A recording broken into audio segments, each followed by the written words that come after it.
Have you ever been in a three-legged race? I can remember when I was in 3rd grade and got asked to be in a three-legged race with my best friend.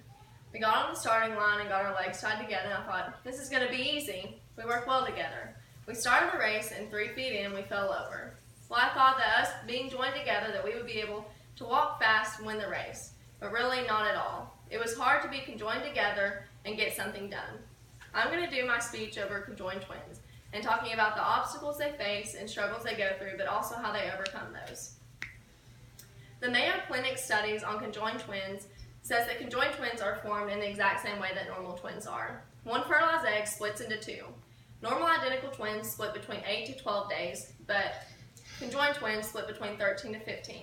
And somewhere along that splitting process, it stops, whether that's at near the beginning or near the end, just depending on the case.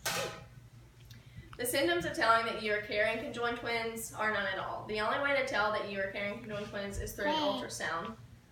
Here's a picture of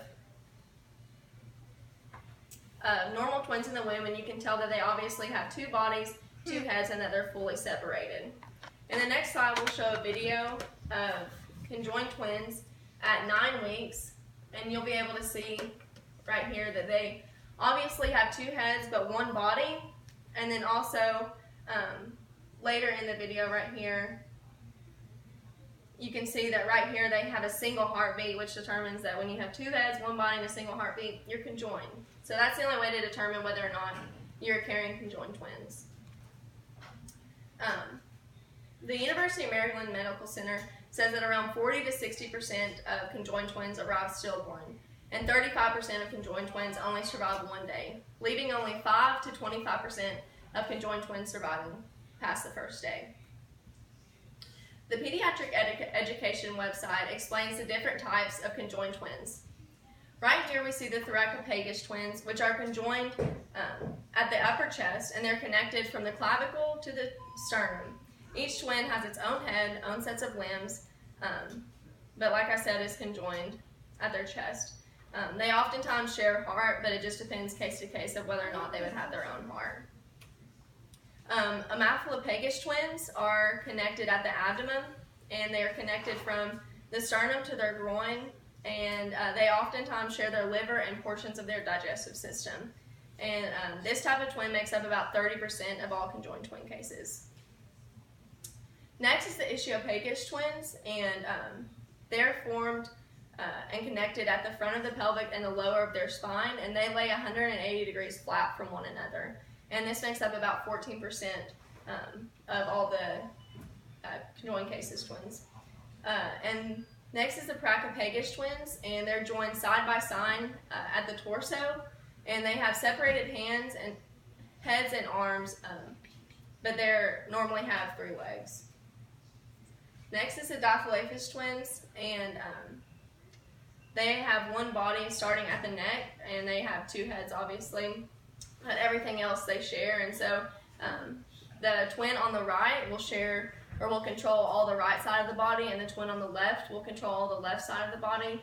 And later on you'll see twins that actually have their own show that have learned to connect their parts of the body where they're able to drive, go to school like normal people, clap, dance, sing, just like any normal person.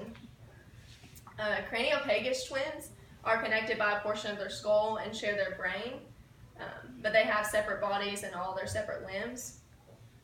Cephalopagus twins are joined by their necks and heads, and this is the most dangerous type of twin because their brains are connected, and so there's obviously no point that they can be separated, because you have to live with your brain and you can't live with half of your head, and so this is the most dangerous, and oftentimes they don't survive. This is the Pygopagus twins, the last one, and they're connected back to back by their pelvic and by their lower spine, and they're conjoined. The conjoined twins have separate heads, hearts, and limbs. So the separation process, the medical studies at the Seattle Children's Hospital explain the conditions for the twins to be separated, and they obviously have to be able to live on their own in separate bodies, so they can't share a heart or any major organs. For them to do that, they would have to have 2 separate hearts, or be able to have a transplant and survive without one and their major organs.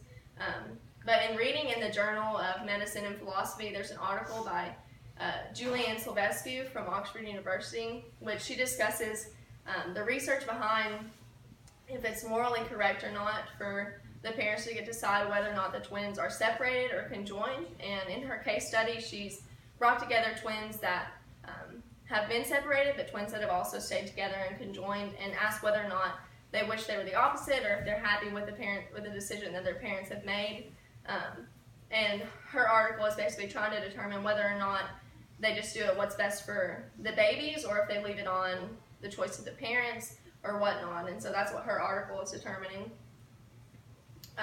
So twins in the light. In the Phoenix News Time newsletter, we see several different cases of conjoined twins who have been highlighted throughout history.